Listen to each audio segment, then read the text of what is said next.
sponsor for this evening is Lineal Inc., an architectural firm based in Barnstable and also in Duxbury. Lineal provides both residential and commercial architectural services. Do we have anyone from Lineal here tonight? No? Okay, thank you. Our speaker this evening, it's my pleasure to introduce Dan Haslam. Dan is a retired attorney who splits his time between two of the most attractive places in the country, San Diego and Cape Cod. Dan keeps himself busy in retirement.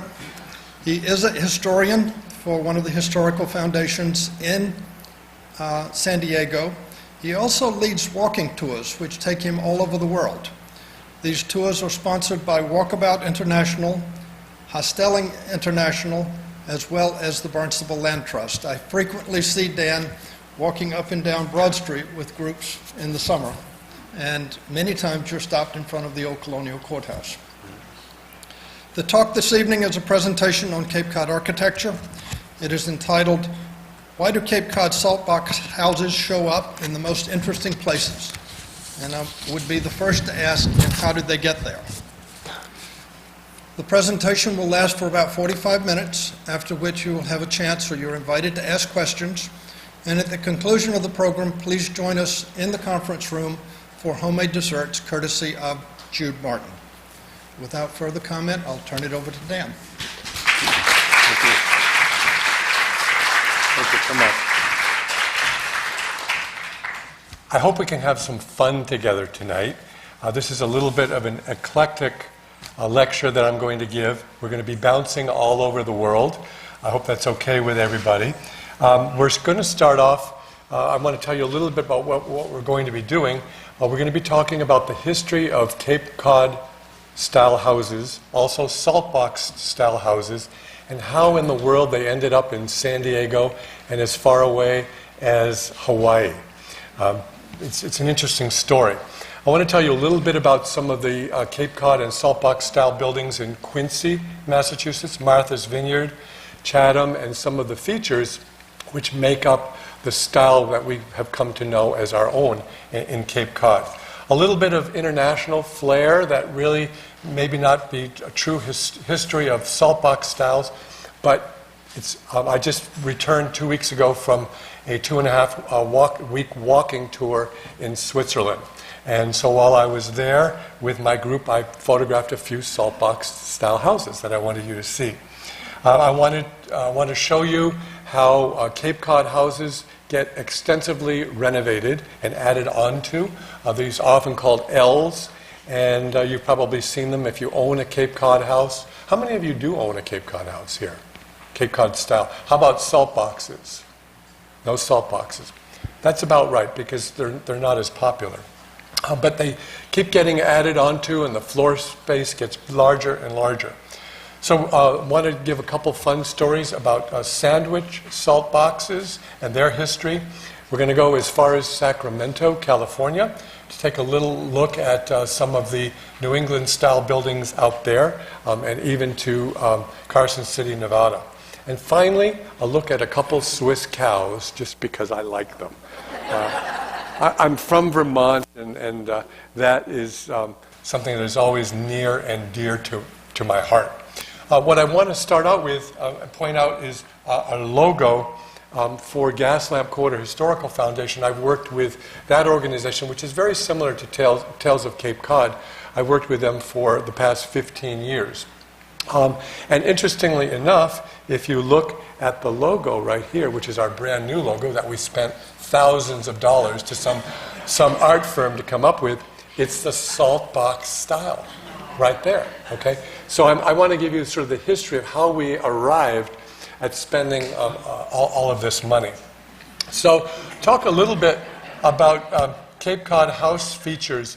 We'll do a little bit of the oldest known Cape Cod style house, which is still surviving, is the William Peck House. It's in Old Lyme, Connecticut, and it dates from 1666.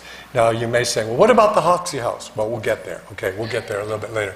The earliest Cape on Cape Cod is 1678. One of the oldest documented saltbox styles is Little Chesterfield Farm, built around 1350. And that is in England, in Chesterfield. And it has what's called a cat slide roof. And when we get over to talking about the Hoxie House, I'll define the cat slide roof. You have to remember that when the Pilgrims, and they didn't call themselves Pilgrims, they called themselves saints.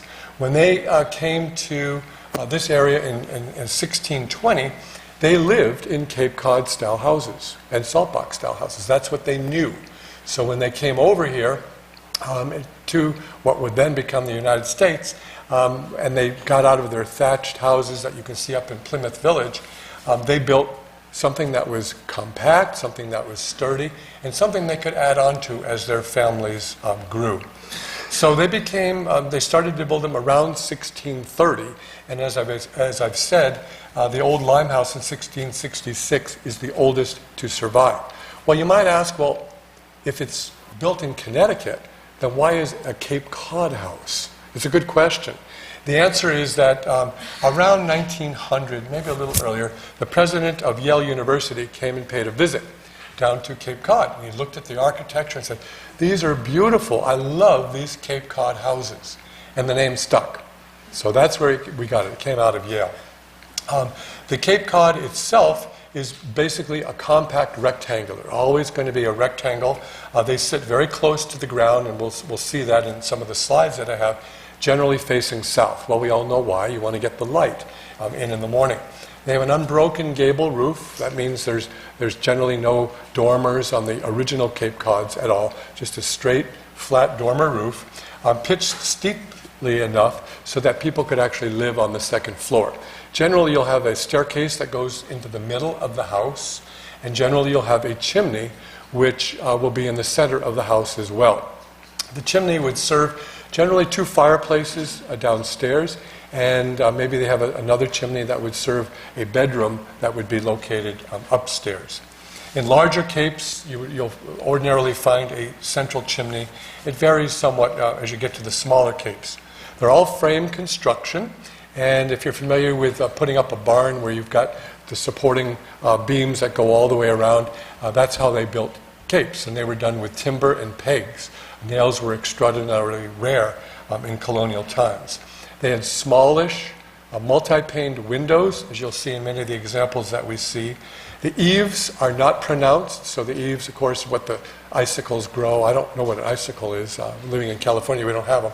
But they grow under the eaves of your house, but they had small eaves, so they didn't get a lot of icicles, I guess. They had wood shingle roofs. That was ordinary. And they would generally have 5 windows on the gable ends. That was sort of the average. The early capes were built in 3 sizes, and we have examples of most of those sizes. The full cape that we're going to see, a 3/4 cape, and a half cape. I think there might even be a quarter cape, but I couldn't find a picture of one on Cape Cod, so we'll have to just imagine what that looks like. A door, maybe. That's about it. The full-size cape is the most common, with the center front door, with 2 windows on either side. Now, there's a little caveat to that. In Connecticut, the average, most common cape only has 1 window on either side of the front door. And rather than have a gable roof, they'll have what's called a gambrel roof, which is sort of like a barn roof that comes over. So you'll see that most often in Cape Cod. The dimensions in terms of length, 34 to 40 feet long, 28 feet wide. And salt boxes are slightly larger because of the steep overhang that you see in the design there. In Rhode Island, there is a wall of chimney, which these are sort of vernacular stories depending on the locale. The back wall of the chimney is inset into the house. So if you're out walking along the side of the house, you can see a chimney sort of sticking out, but it doesn't stick out very far. In the South, when they built saltbox-style houses in some capes, they just put the whole chimney on the outside, and you see it completely, but not done here. There's another kind of Cape Cod, I don't have a picture of it, but it's called the Cape Ann cottage. and it originated in Cape Ann, which is just north of Boston. And it's simply a tinier cape, a smaller size cape, with a gambrel-style roof. That's sort of the barn-style roof. The interior configuration of a cape will have two rooms downstairs, typically what's called a parlor, which would be a formal room, sometimes with a bed in it, and a hall, and then an all-purpose room, which would be typically for living, dining, also for sleeping, and occasional cooking. Most of you have been in museums and have seen this. In the back of the cape would be the kitchen, and if it's a larger size cape, they would have a room called the keeping room. And the keeping room would sometimes be where they sort of kept the provisions of the house. If it's a larger size cape, they might also have a bedroom, which we today would call a birthing room, but in history they didn't call it that. It would be sort of gauche, I guess, to talk about birthing. You didn't even discuss it.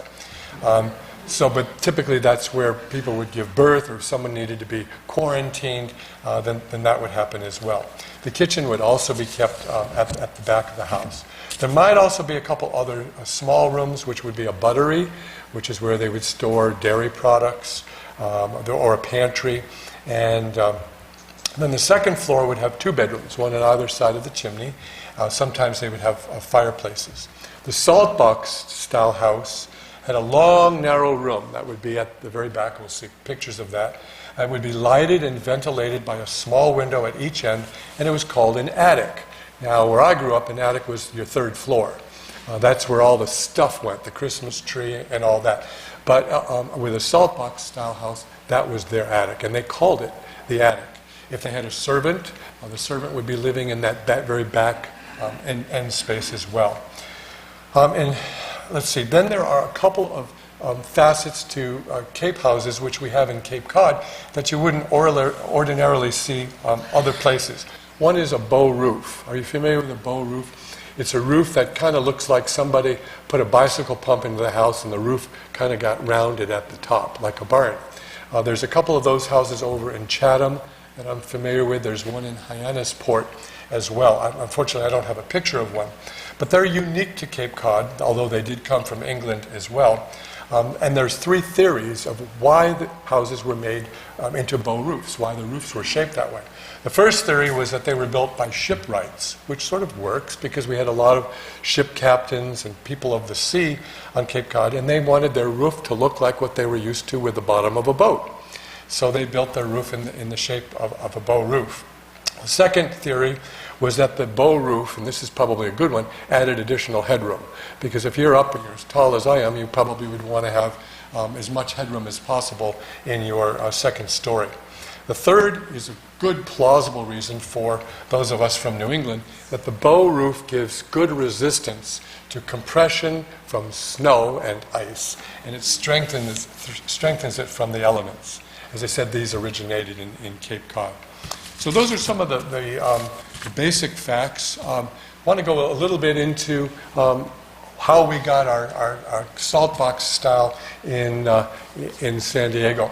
This is William Heath Davis. William Heath Davis was born of a Boston father, William Heath Davis Sr., who was a ship captain. He died at sea, but not before he married into the Royal Hawaiian family in Hawaii. And William Heath Davis was a product of that marriage with another brother. William Heath Davis was the namesake of the house that I will be showing you shortly, born in 1822. He became one of the wealthiest men in California and died one of the poorest in a pauper's grave, which is unfortunate. This is a picture of him as a young man. He married into the Estudillo family in San Diego, a very prominent Mexican family, and his family owned the land that underlies Oakland Airport outside San Francisco. So you know they had a little bit of money at the time. Well, Davis starts his life off in Hawaii, and his dad becomes, for the few years that he was alive while William Heath Jr. was around, his dad becomes one of the leading exporters from Boston, coming around Cape Cod, of skins that he would acquire on the west coast of the United States, like sea otters and things like that. And also, when he got to Hawaii, working with the royal family with two other business partners to obtain the rights, called patents at the time, to export a kind of wood called sandalwood. Now this is in the early 1800s. We've gone through the Revolutionary War. We're still on the outs with Great Britain. We know another war is going to be coming at some point. So what people like William Heath Davis Sr. are trying to do is, where are my next markets? What can I sell? How can I make money? So the idea was, with these skins, and you want to go into the China market. That was a big deal. And they were opening up the Canton China.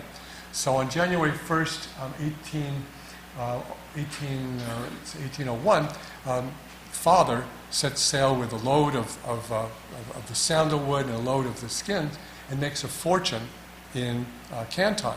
Comes back, makes a deal with the king of Hawaii and says, okay, I'll give you 25% commission on the sandalwood. Unfortunately, the king agreed to that, and Hawaii was denuded of sandalwood trees. You won't see very many. It's sort of like the Sandwich Glass Works coming here and setting up shop in Sandwich, and then they chopped down all the trees for the furnaces, and we lost our original growth. Well, getting back to Mr. Davis and his dad, what has happened is trade now has opened up with Hawaii, with the sandalwood trees. William Heath Davis Sr. dies, and William Heath Davis Jr. at the age of 16, unfortunately, he apparently got a young lady in the family way and had to skip out of Hawaii one night in the dark of night. So he goes to visit and live with his uncle in San Francisco and learns the shipping trade. At the age of 17, he leads a man by the name of John Sutter, who goes off into California, which is another impetus for getting Cape Cod buildings to the West Coast. Everybody wants to go and find gold. Davis was the man who took him on his first journey to go out and start looking for the mining deposits. So Davis makes his money in shipping, supporting the people who go out to the gold rush, and he hears about San Diego. And this is about 1849, and he has a couple business partners and comes down to San Diego, and he buys about, I would say around 600 acres of land in downtown San Diego, and builds 6 to 10 houses. The houses come from Boston, and they come from Maine, and they're shipped coast to coast around Cape Horn, South America, and that's where San Diego got its salt box houses. This is Mr. Davis as an older man. He became very famous writing a book called 60 Years in California. He was one of the leading historians of his era. As I mentioned, he was one of the wealthiest men in California, and he was highly regarded as one of the California pioneers. This is Alonzo Horton, who sort of replaced Davis. Alonzo Horton comes to San Diego after Davis, lives in the Davis house that you're going to see very shortly, as one of the few houses, buys up the rest of San Diego. He buys up the acreage, about 900 acres or so, for 27.5 cents an acre. And if you've been and seen California prices, you know that that was a darn good deal even in 1867 when he bought the land. He continues the tradition of creating the buildings that are available, and this is the William Heath Davis house. This is how it looks in 1927. It comes as a kit house from Portland, Maine, and as you can see from the Saltbox-Style going down in the back. Some people think that the Saltbox-Style comes from when Queen Anne would impose a tax, and that if you have a full second story, then you're going to pay a larger tax on that second story. That's an urban legend or a myth or whatever. That really didn't matter. If you have a second story, you're going to pay tax for a second story no matter what. But the real reason for the Saltbox-Style is probably just because it gave you more space under a common roof. You don't have to build a roof and stop and build another roof. You just keep it going all the way down. So this is sort of interesting, this little window here, very common in a Saltbox-Style. When our museum acquired the house in 1981, they found a door panel right here, and behind the door panel, it was actually a wall with an entrance from the bathroom. There was a still in that room. And the man who lived in the house was making moonshine and selling it to everybody. So that's sort of a great story. I have another story about another picture of the house. This is a frontal view of the house around 1960. The house was moved 2 locations, so it cannot be on the National Register of Historic Places, although the area in which it's located, our former red light district in San Diego, which was called the Stingaree, and now it's called the Gas Lamp Quarter because it has a nicer, more politically correct name. This frontal view of the house, we'll see the exterior colors in a moment. The first people to occupy it were soldiers.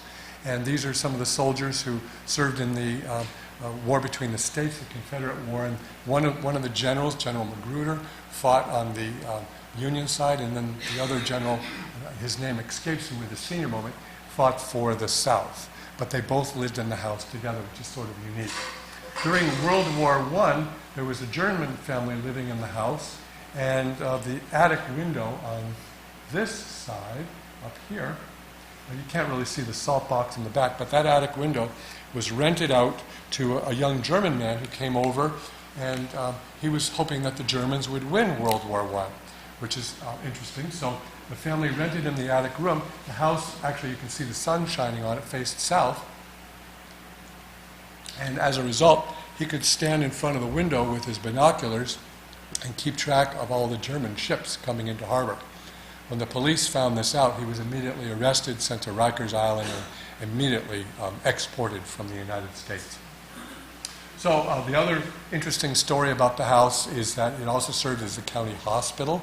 So these historic homes have some great historical use.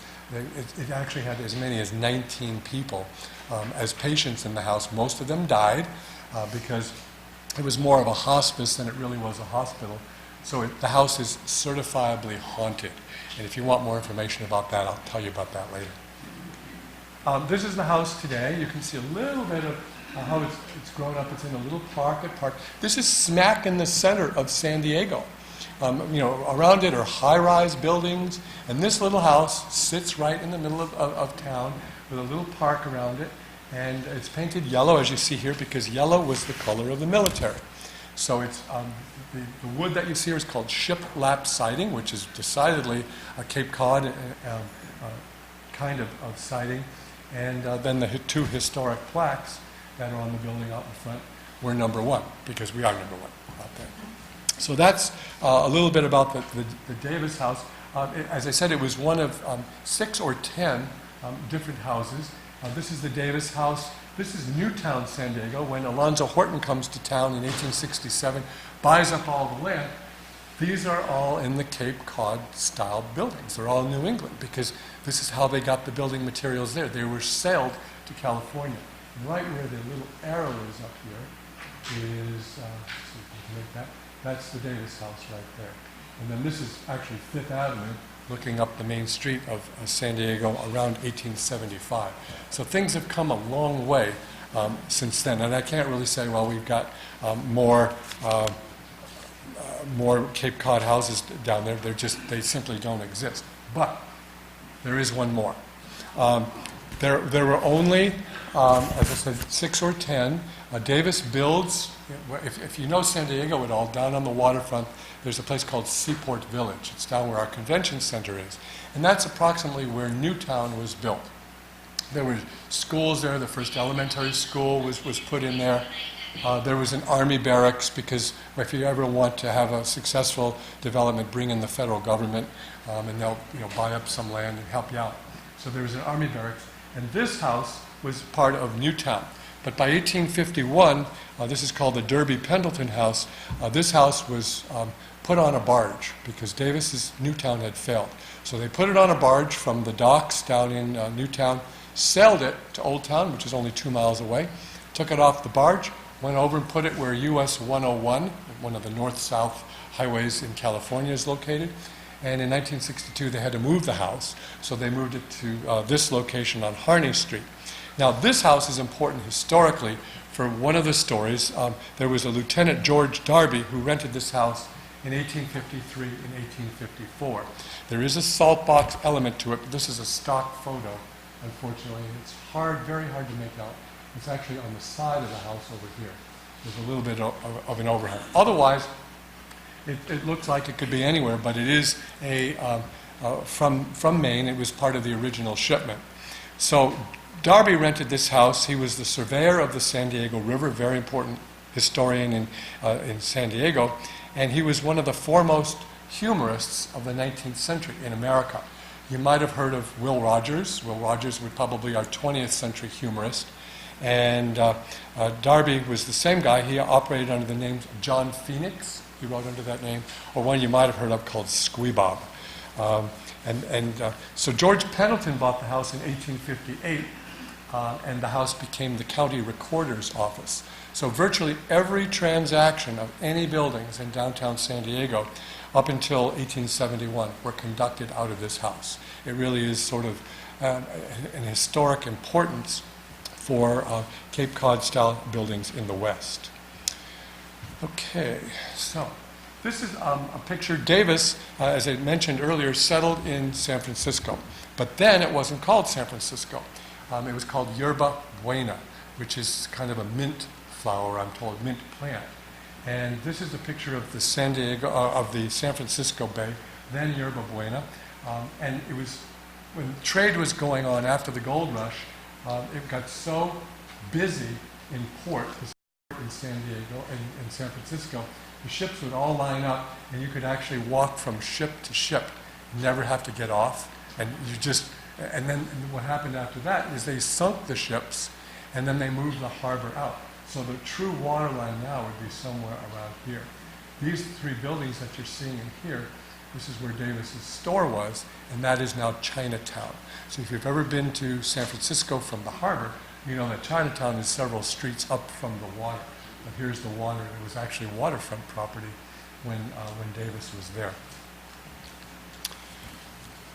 So Davis goes on and builds this building in San Francisco. It doesn't really look Cape Cod to me. It's sort of a Georgian Federalist building. He spends $600,000, which is a lot of money, in the 1840s to put up for a building, and rents it to the federal government as a customs house. And then a tragic thing happened in 1851. It burned. And as a result, he lost a fortune and never recovered from having lost this particular building. Now we're going to switch gears a little bit, and we're going to go to Hawaii. But before we go to Hawaii, I want to give you a little bit of a background of why we're going there. Hawaii was, of course, where the trade was moving, and there was a group of people who got together in the Park Street Church in Boston, and they wanted to go and Christianize the heathen over in Hawaii. They had heard all these stories about what was going on in Hawaii, and the king is cavorting, and he's got 6 wives, and all this going on. So they got together, and they spent 186 days on a ship to sail from Boston, this is in 1820, to go around Cape Horn, South America, and they arrive in Hawaii. And so they said, well, we need to have a residence, so they built this. This is decidedly New England, and sitting in the middle of Hawaii. There are several buildings on this property. These are called the Hawaiian Missions Homes. This dates from 1821, and it's the oldest house in its original location in all of Hawaii. As I said, it was the parts were all shipped, including all the windows, the porches, the clapboarding that you see on the roof. It doesn't really have much of a Cape Cod look to it architecturally, other than perhaps the gable roofs that you see there. It was used as a communal home for these 7 families who went out there originally. And then the building that you see right in the back was, let's see if I can get this to work. This little building was the print house. It actually was an add-on for guests coming to stay there, but they've turned it into a printing office because when they went to Hawaii to Christianize the area, there was no written language in Hawaii. It was an oral tradition. So they had to come up with a Christian Bible. Well, if you've ever seen any words in Hawaii, they're not short on consonants or vowels, and they're very hard to pronounce. So they had to come up with this huge alphabet and then translate the Bible, and that's what these folks did while they were there. So it was a big deal for missionaries. I think I have another shot. Here it is as a close-up looking at it. And what you're looking at along here, these are all foundation stones. These are all sills. but the sills are made from coral. These are coral reefs that go out into the ocean. They go out, they saw them out with these big hand saws because they didn't have power tools, put them in blocks, bring them back, and they create buildings.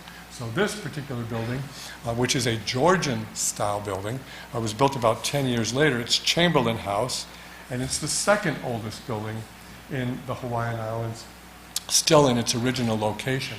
And up at the top, on the other side of the building, there's a big hook that comes out, and then there's a barn door, and they can like lift bales of hay up and supplies.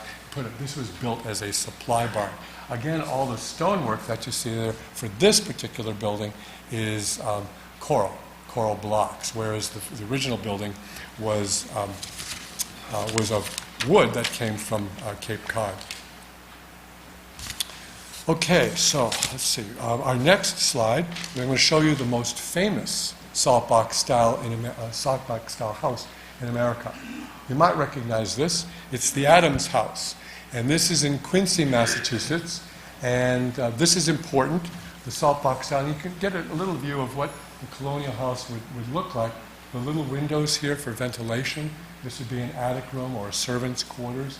The paned windows. It's not the greatest picture.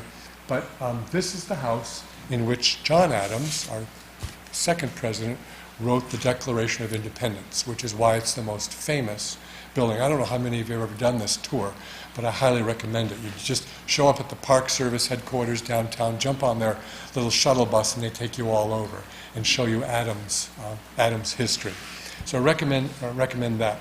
There are 11 buildings in the Adams National Historic Park.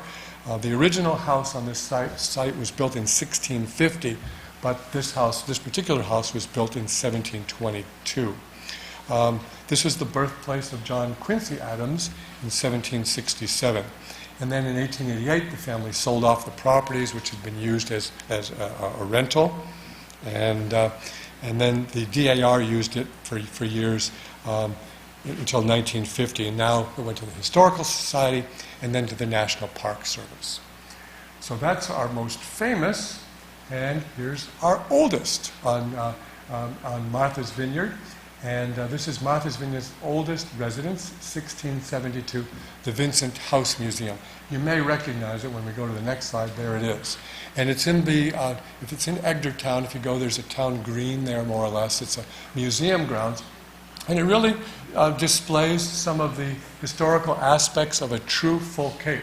The double windows that you see here, and they have lots of panes of glass because glass is very expensive. This particular house has a window here, one here, one here. It's very symmetrical. But that's not always the way it was. Henry David Thoreau wrote about Cape Cod houses, and he said that with the mumbo-jumbo on the side of the house, people were putting windows anywhere they wanted. The front was symmetrical. But this is what he said, and I'm quoting him. He says, the Cape Cod capes look as if each of the various occupants of a house had punched a hole in the wall where his necessities required it, and according to his size and stature, without regard to the outside effect. And that was his take on the Cape House, and it really is a good explanation of it. But you'll also notice that the eaves here in the front, the eaves are very narrow. They don't stick out very much. Those are for the icicles. This one has a transom window, which is fairly unusual, I think, because normally they were just very plain. The doors would be plank. This is a panel door that was put in there. This house was built in 1672, but they found when they did research that the interior beams of the house, because properties got recycled, don't throw it out, use it up, and on your way take it to the church rummage sale. That's an old saying in New England, but they would save the wood and then use it again. So in this case, they found wood beams from 1638.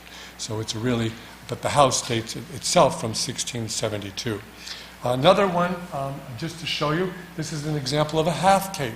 We talked about different kinds of capes, half, three-quarters, full cape. So this is a half one. It's 1778. It's located not far from the Episcopal Church, if you know where that is, in Edgartown. This particular one is on Winter Street. It was built in 1778. If you could see this, if you're near the front, there's an interesting little diamond pattern, probably the reason I photographed it, right here. Again, that wouldn't necessarily be original, probably something added as ornamentation down the road. Anybody want to hazard a guess? This is a game I play on the walking tours. What do you think this house is worth? Redfin puts it at 1.7 million. But it is a 4-bedroom, 2-bath, 2,078 square foot house. So, it's a pretty good size. This is the Josiah Mayo House in Chatham. And if you know we're in Chatham on Main Street, if you know where the little visitors' house is, the little square house, it's sort of directly across the street from that. This was built between 1818 and 1820, and it's an example of a 3/4 cape. Okay, so you'll notice that the door here, what would be a center door in most capes, is off to the side with one window. The idea being that they could add on over here at some point, and then you've got 2 windows over here. Well, they did add on, and they added on, and they added on this house. Mr. Mayo was originally the town blacksmith, but he also had, he was the town clerk for 27 years, and he was the postmaster for 40 years. So guess what? They had a store in the house, and they had the post office, and one other unique feature in Chatham, I like these back stories, they had an indoor outhouse, which is sort of a play on words. In one of the L's, there was a shed, so I think you could actually go out to the back shed without going outside, in the cold weather or rainy weather. But it was an indoor outhouse, so I thought that was sort of a unique thing. In 1950s, some of you, if you've been around for a while, the house was a restaurant on the main floor, and then it was called Chatham Fair, in case anybody ever remembers. The second floor was used as a rental apartment, not terribly large. And then 1974, Cape Cod 5-cent Savings Bank bought the property in order to save it because their bank office is right next door. Property originally sat on 4.4 acres, and now if you went to what was originally part of the property, there's a golf course in the rear. There is a sort of a housing development off to the left. But as things sell off your land, make a little money, pay the taxes. It was acquired by the Chatham Conservation Foundation in 1976. They just finished doing a major renovation on the exterior. And this picture shows some of the eclectic nature of a salt box. Just what I've been telling you about is that the top floor has a vent in it, which may well have been added, it may have well been an original window. But there's a little symmetry in these windows, but not so much here. I mean, you've got this one, and the distance between this one is probably about the same, but then this one is way off, and they just don't work. But that's how they did it, and that's why Henry David Thoreau wrote what he did.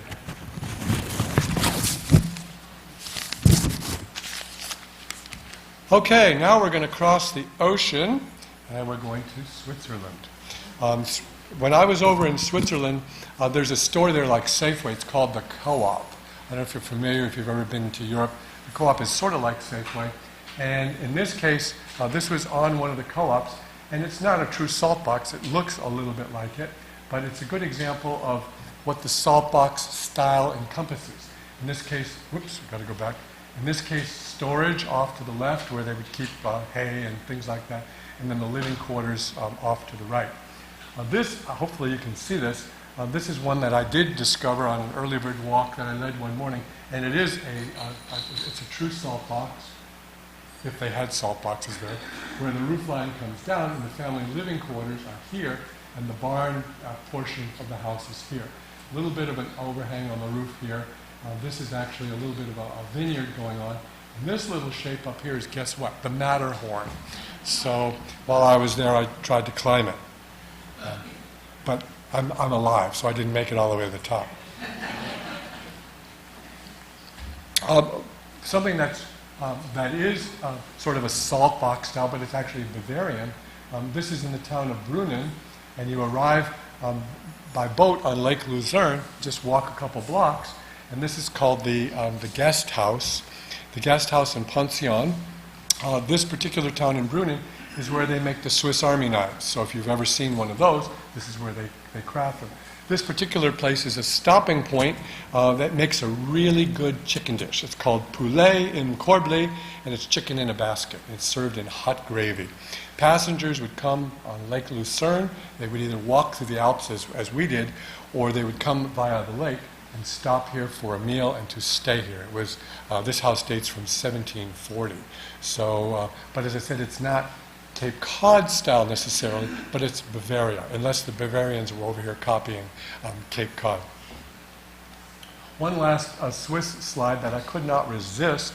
This is my 7 o'clock early bird walk. I didn't get so many people out of my 16. But it's just fascinating. I wanted you to see it. This is from the 1700s. This is a barn storage here. It has nothing to do with Cape Cod. But then there's this little pillar that comes up like a thumb, and on top there's a round stone. It's like a top. And there's 3 round stones that you see there, and then the entrance on the lower floor here. This particular, the reason for this is it keeps the rats out. Because the rats, they can climb up, but then they can't get around the stones. And I thought that was so interesting. So I got to put that in my selection. That one we'll come back to. One of the interesting things that I've noticed about Cape Cod houses is how people have expanded them. And I'm sure those of you who live in a Cape Cod don't just live in the little square rectangular box. You probably have expanded, as most people have. This house, which is in my neighborhood in Hyannis, has taken it to new lengths. And we'll see that shortly. This is a 4,000 square foot house. Now you have to remember the average Cape Cod house is 1,600 square feet. 800 on the first floor, 800 on the second floor. This particular house was designed by Royal Barry Wills. And Royal Barry Wills is a Boston architect. And in the 1940s and the 1930s, he designed many, many hundreds of thousands of Cape houses. Some of you may remember Look magazine, Life magazine. You open up the magazine and say, build your Cape Cod house on your foundation for $4,000 or $3,000. He made the Cape Cod house expandable and affordable for everyone. And this is one of the designs. But take a look at what happened to your 1,600 square feet house in the back. This is absolutely ginormous, just ginormous. This is now 4 bedrooms built in the 1940s, okay? It's 12 rooms on a half an acre. But unlike the house, which is $1.7 million in Martha's Vineyard, this one is priced at $700,000, so it's eminently affordable. But it really shows how extensively a Cape Cod can be expanded. Okay, a couple more, and we're just about done here. I wanted to talk a little bit about the house which is known as the Melatia-born Saltbox house, which is in Sandwich.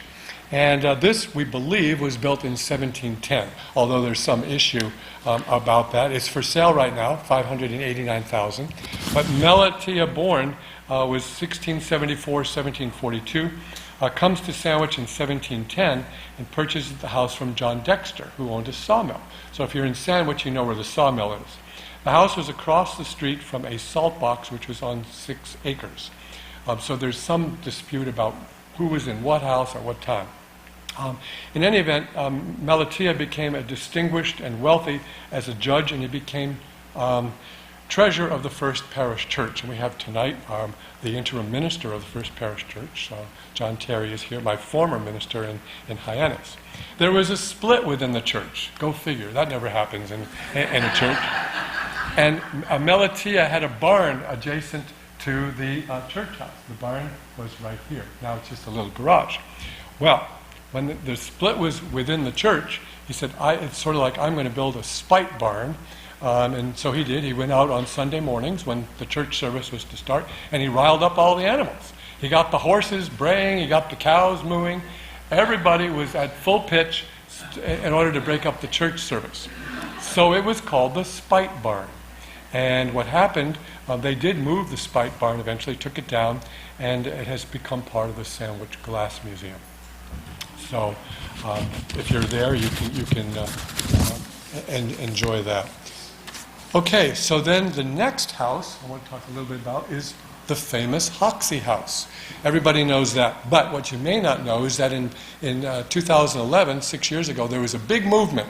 We got to change the name from Hoxie House and take it back to its original name, the Smith House.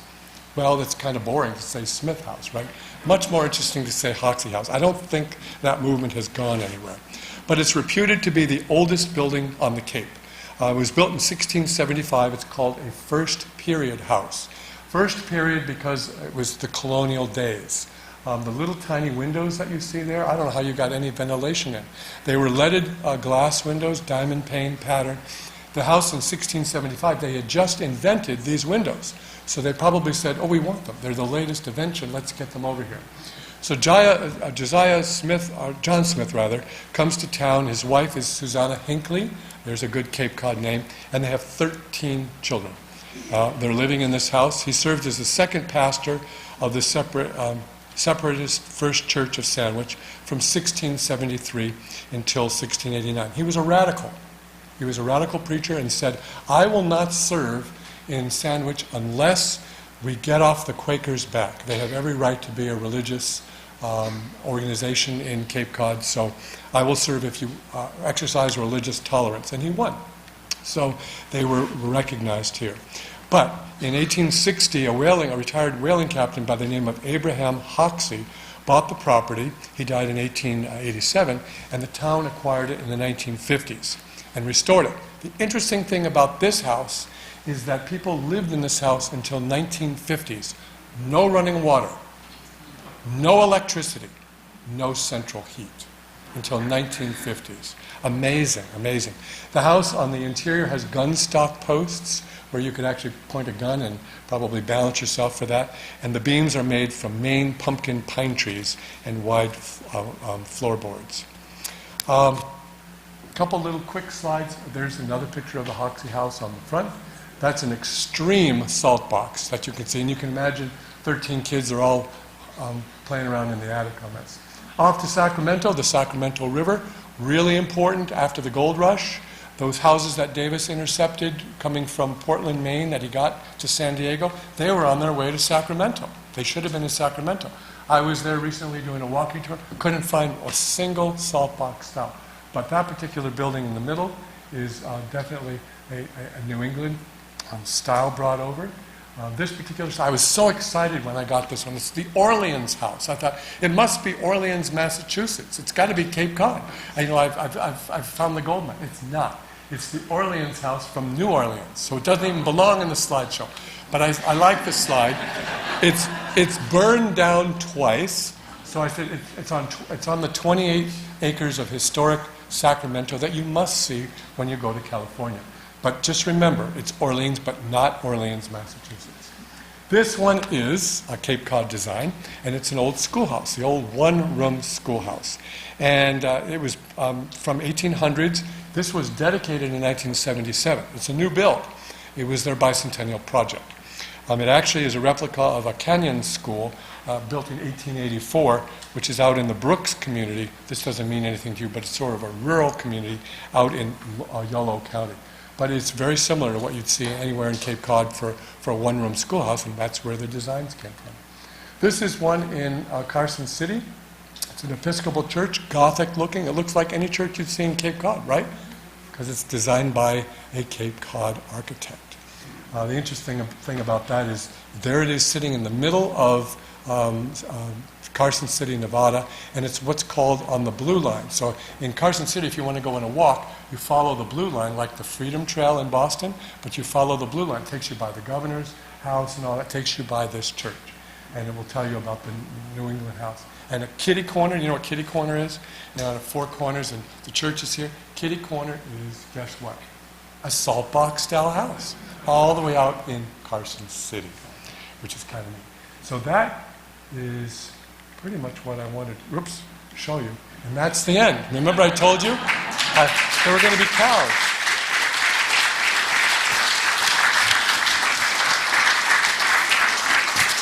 Thank you very much for coming, and I can entertain a few questions.